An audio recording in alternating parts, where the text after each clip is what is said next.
My name is Simon. I'm Jeremy. I play drums. Oh, sorry. Oh, you're gonna, yeah. My name is Simon. My name is Jeremy. And I'm Izzy. And currently missing is John, Daryl, and Dave. And we are the Strumbellas from Toronto, Canada.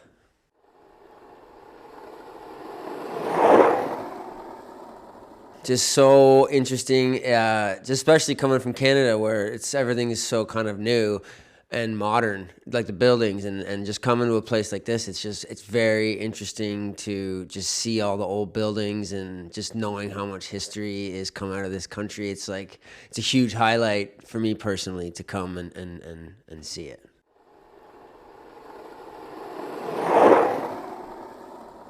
I feel as though I'm the newest guy in the band, so maybe I'll handle that question. The band started on a Craigslist ad. Simon was writing songs and looking for a band. He'd moved to Toronto and wanted to get something together, put out a Craigslist ad, and had, I think there's probably about 10 people that ended up in the first incarnation of the band.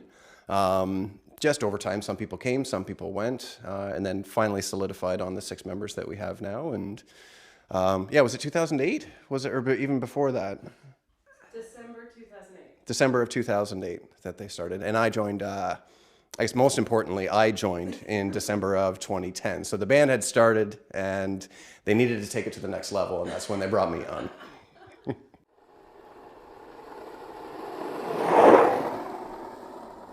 No, not really, actually. It's kind of weird. Like, you know, as a writer, you go through different phases of writing different kinds of music. And this just happened to be a country phase that I was in. And then the band just started during that phase. So it just kind of, those were the current songs I was writing. And then the band just kind of came off of that current playlist that I was working on. And it just kind of stuck. So yeah, no, there wasn't a lot of a plan. It was just kind of, I thought it would not have gotten to where it is. And it's all kind of a day by day surprise for us, I'd say.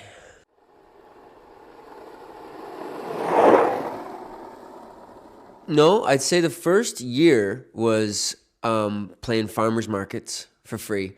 So it was a struggle. Like, you know, we played 2 years just in Toronto, just trying to develop a name, playing at any bar, any party, any farmers market, anywhere we could play. So we definitely went through, you know, what early bands should go through. That being said, we did get some recognition relatively early on, so we were lucky in that respect. So I guess what I'm trying to say is I'm sure there's a lot of bands who went through a longer struggle, and some bands probably didn't go through as much of a struggle. So I feel like we're just kind of maybe in the middle road where we definitely went through the grinds and are still kind of going through the grinds, but we have had some successes, which has been obviously what a band really hopes for. So.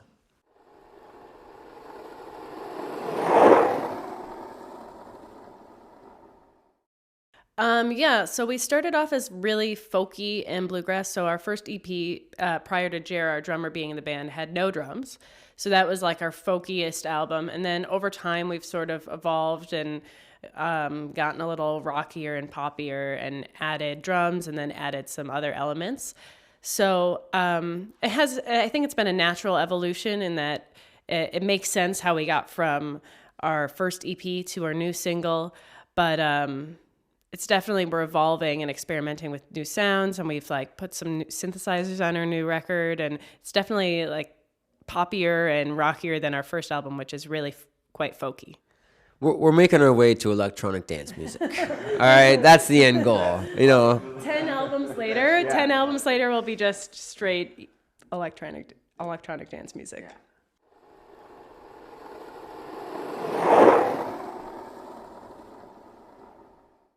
It can be a bit of both. I mean, a lot of the way that we put our material together, Simon writes the bare bones of the songs. You know, we'll practice them, we'll jam them, we'll work out ideas in the rehearsal studio. So we're fairly prepared when we get to the studio, but we're also extremely open to new suggestions when we get to the studio.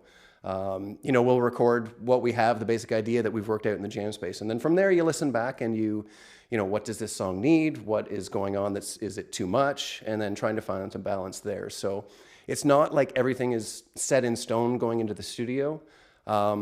some songs do turn out exactly how we'd rehearsed them previous, and some don't. So it's really what is going to, what helps the song as an individual song the most.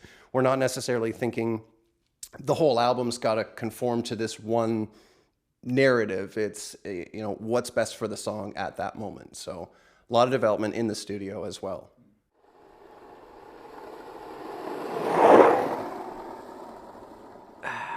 I think we do have a policy that the best idea goes.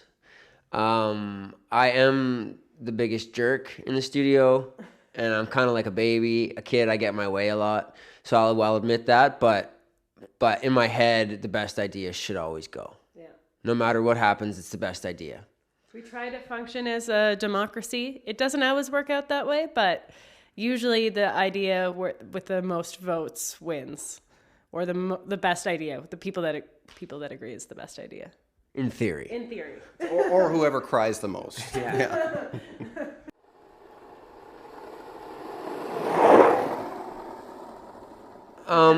Depends on the album. The first two albums, we definitely partied a lot and late nights and stuff. But this last album, the band has really become a healthiher band, so it was a pretty serious environment, I'd say. We're pretty easygoing people, so it's not a lot of tension with us at any time, but it was definitely our most get down to work album.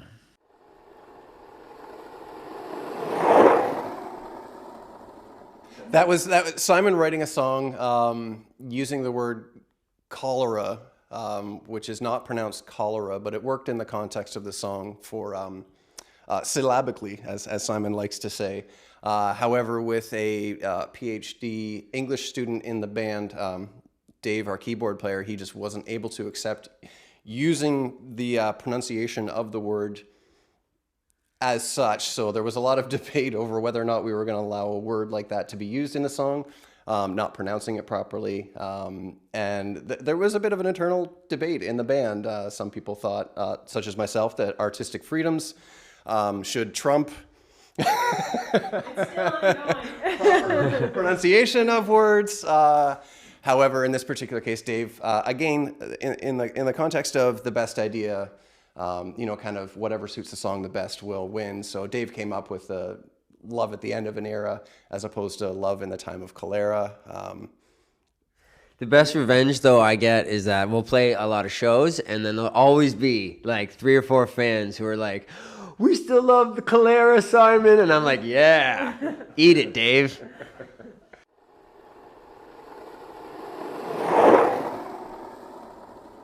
That's true. I mean, regardless of the pronunciation, singing about cholera isn't the most uplifting topic. More about Simon reading the backs of books than actually knowing anything about the disease itself. That's true.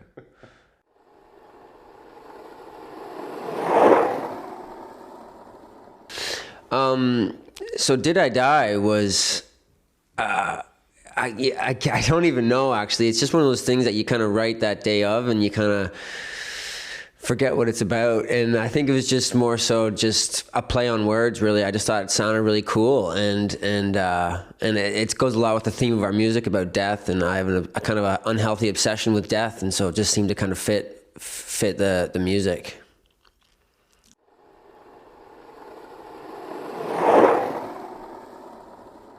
We shot it in a place called Sudbury, Ontario, which is about 5 hours north of Toronto, in February. So it's about as cold a month as you can get in Canada. So it was very cold. It was 2 days. It was filmed outside of a summer camp on a frozen lake. And yeah, I mean, it was freezing, but it was really fun. And well, I won't say it was really fun. It was a really good experience. I think some of our expressions of distress that you see in the video, that's not our wonderful acting ability, but how we were feeling at the moment. But I think it turned out really great. And we were all really happy with how it fit with the song and the final product.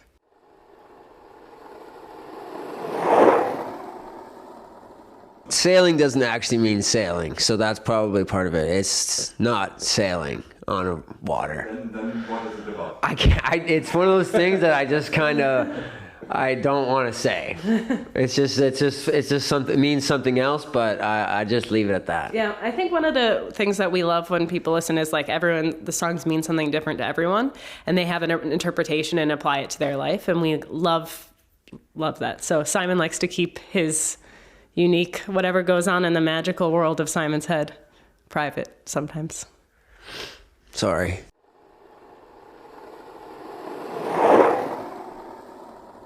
I get a lot of ideas from Friends, the TV show. That's my number one. And Police Academy movies, a very big inspiration for me.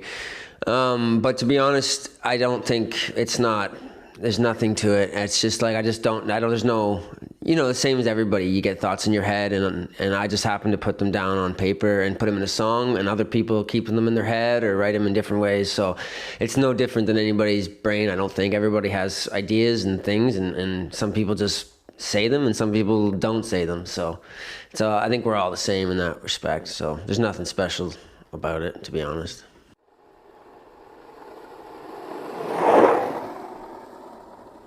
No, I like to, I do the song idea is always in my iPhone. I have a collection of iPhone members, but writing lyrics, always pen and paper. It's just so much, I don't know, I can't write, it's just not the same. It's not natural. It's not the same. No. But yeah, you always see Simon on the road in the van with his iPhone humming something into his voice memos. That's a constant sight on the road. Yeah.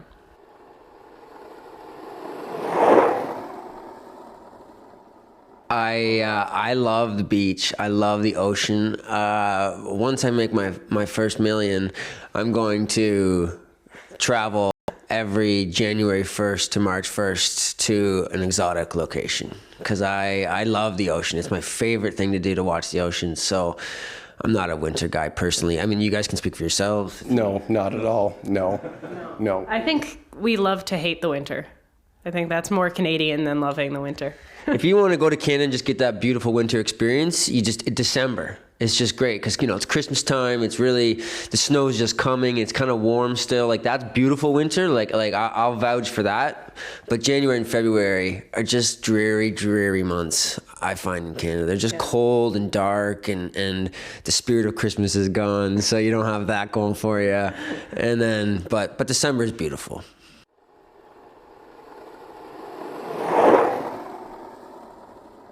Well, in kind of answer to that question, I get the biggest chills and goosebumps. For me, and I'll let these guys speak for themselves, when I first write a melody that I'm excited about, I get like a kid in a candy store. That's where I get my joys from. Like when something comes out and I listen back to it and I go, oh crap, this might be something really cool. That just gives me, I'm like, my biggest favorite feeling in the world is writing a new song, writing a new melody. And then I'll let these guys speak for the live experience. Live, I mean, I didn't write the song, so I don't have the same kind of connection that Simon has to them. But I think it's definitely something that I guess I feed off of the energy of the crowd. If the crowd feels like they're kind of being emotional about a song, then I'll do the same. You got people singing along to these lyrics that, mean so much to Simon when he's written them. People listen to them. They take their meaning from the songs themselves. And you can see in the crowd whether they're singing along or just how they're reacting, the looks on their faces. I think that's when I really get emotional about the songs and just realize that, these little things that we put, that started in Simon's head and then put together in the jam space, recorded them, knowing that they're meaning a lot to the fans that are at the shows. That's what gets me emotional, that feeling like we're using music as this communication, really it's not just a form of entertainment, it's a form of communication, and it's something that if you can feel that we're all sharing that in the room together, that's what gets me off, that's what gets me excited.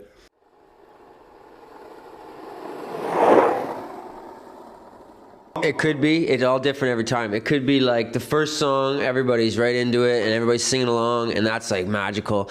It could be like it takes 4 or 5 songs to get them into it, and then they come together at the end and it gets really exciting. It could just never happen at all. So it's literally different every show you go to. And the bigger audience you get who knows your music, obviously it happens more. But But you know, when you're playing to people for the first time, it takes them a while to get into it, which is totally cool. I mean, that's how it is. And sometimes if it's like a sit-down crowd, if we're playing at a theater or to an older crowd and everyone's sitting, it's really hard to tell sometimes if they're into it because everyone's so, you know, just no one's dancing. And then sometimes you go the whole show and you think, wow, these people, do they like it? And then afterwards they come up to you and say, that was a great show. We loved it so much. And you're like, really? So, you know, you kind of have to like, you know, try not to think about that too much, I think, when you're on stage. But yeah, definitely sometimes people get into it and dancing and are right up front and you can tell they're singing along and then you really know.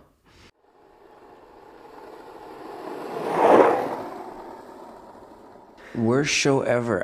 You know what's funny? The worst show for us, it's not about playing to one person. That's not what I consider a bad show because for me, it's a learning experience that every band should go through it. It's actually the worst shows that we probably collectively think are just shows that have really bad sound on stage. Those are the hardest ones for us to play because it's just like, it's either like blaring in your ears or something. So those are the ones where we kind of afterwards go, oh, that was a rough one just because we thought we sounded so bad. So the audience is fine. You know, if people, I don't even care if nobody's there, if one person's there. It's more, all shows are a learning experience. Yeah. It's just when the sound's really bad. Something like it's happened a few times and we're just kind of like, oh, we sounded terrible. So that's for me anyways. But any show is good for me as long as there's one person there.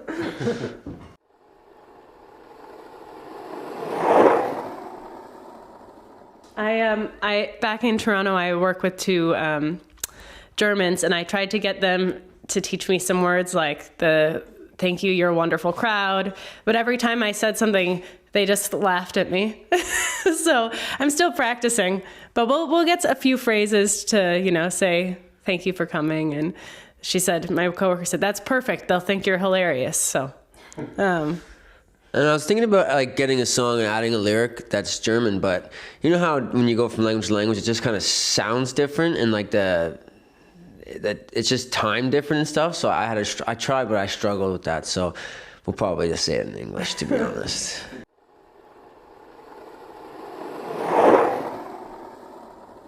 Yeah, it's actually finished. It's done. It's just in the planning process of release. We already released the first single from it, and now it's just kind of sitting on the shelf until it gets released in probably February.